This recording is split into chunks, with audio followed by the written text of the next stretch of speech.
लावून सांग. तर कसं आहे ना मित्रांनो, आयुष्य खूप सुंदर आहे हो. फक्त मित्र आहे ना मटण खाणारे पाहिजे. तर कसं आहे ना मित्रांनो, आता आमचं नियोजन झालं तर मटण खायला जायचं हॉटेलला जायचं म्हणलं, एक दोघं निघत आम्ही डायरेक्ट आमची गँग निघते मित्रांनो. पण आमच्या चॉकलेट बॉयला आहे ना आवरुस्त वरसपार आमची गाळ झाली. इकडे आम्हाला भुकीने आमच्या पोटात जसे कावळे कोकायला लागले. मग काय आम्ही त्याला फोन करून वैतागलो. तर मग काय भाऊ शेवटी आला, नोडे भाऊ पण आला ना आमचा चॉकलेट बॉय पण आलाय. बघा कसा आवरून मग स्माइल देऊ राहिला. तर भावांनो कसं आहे ना, मटण खायचं म्हणलं का मी आणि माझे मित्र असे तयार राहतोच ना, जसं लग्नात आहे ना फुकटचं जेवणच ठेवलंय आमच्यासाठी. लग्नाचं जेवणाचं तर नाही मित्रांनो, पण हॉटेलला जायचं म्हणलं की मटण खायला की पोरं आहे ना एकदम खुशच होती. ते बघा यांची काय पोरांना हॉटेल दिसतात. पोरांनी अशी गाडी आज घातली जशी मालकाने त्यांना बोलवलंय जेवायला या म्हणून फ्री मध्ये. चालो भाऊ हॉटेलला आणि बसलो टेबलवर बसलो. पण पोरांना काय शांती नाही भाऊ.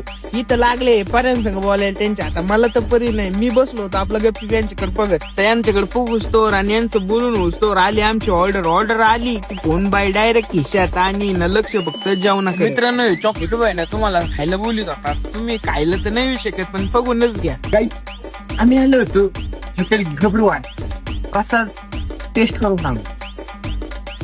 एक नंबर पडते. त्याच्यात थोडं मीठ जास्त वाटत नाही का तुम्हाला? तुम्हाला माहितीच नसेल.